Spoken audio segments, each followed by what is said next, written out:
Update. Entitled parents made everything about my spoiled sister. Now they've learned their lesson. The following weekend my grandparents convinced me to go with them out to dinner. When we got there, I was surprised to find a whole new party waiting for me. My parents were there, and they kept up with the don't hate us smiles on their faces almost the entire time. There was a big chocolate cake with 18 candles on it, and there was even a banner with my name. They called it my happy belated birthday graduation party because I didn't really get either this year. I did kind of have to pretend to be happy. One good party doesn't undo 8 years of favoritism or even make a dent in it really. And where was my sister? She was sitting at the table with her arms folded and her lip curled because it wasn't all about her like it used to be. And rather than sing happy birthday for me, they just sang an altered version called Happy Day. Then as soon as I blew out the candles, my sister screamed. I mean an ear-bleedingly loud little girl scream. She started crying and complaining about being ignored, and my parents had to rush her out and then bring her back in later looking more upset than ever. She quietly pouted in her seat for the rest of the party. I did still get a new smartphone as well, and my sister got hers taken away among other things for what she did at the prior party. But the smartphone wasn't all. The whole family had chipped in and gotten me a car. It was just an old white Volvo, but I loved it the moment I laid eyes on it. My grandfather knows a thing or two about cars and fixed it up himself.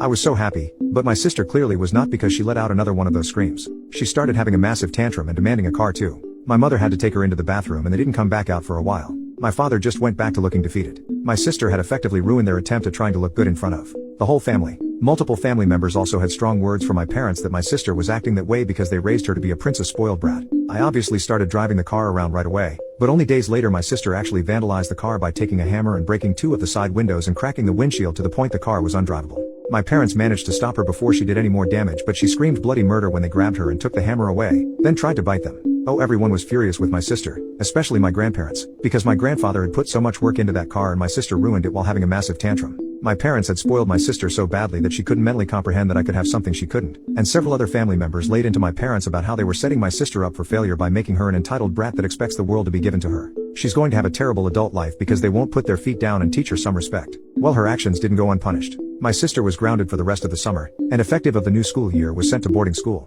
My mother cried like a baby about it too. But my father had to be adamant that it was the only way to start undoing the damage they'd done. Yes, they fully acknowledge they are at fault. It was kinda hard for them not to, since no one sided with them at all. My sister is absolutely miserable at that school. She hates the clothes, she hates the rules, and she's been lying almost constantly. But with cameras almost everywhere now, she's not getting away with any of it. Our parents tried to visit her a few times, but she just screamed at them for putting her in that place. From what I hear, this may be her school life till she's 18 years old. My parents did pay to fix my car. They had an auto glass company replace the windows and windshield, and it looks just as it did before. In August my grandfather came to me and said if I was interested. He had found me a job working for a friend, but it was 40 miles away. I'd need to move out of my parents' house unless I wanted that commute. I was all for moving, and I have been living where I am now since September. My parents keep trying to contact me, but I rarely speak to them. Anytime we do speak, I just feel awkward and uncomfortable. My grandfather has suggested that they simply don't want to acknowledge how badly they failed as parents, and trying to get me to forgive them will make them feel better about themselves. But I'm not going to forgive anytime soon. I'm finally happy and away from them. Now they've got nothing. They don't have me and they don't have my sister.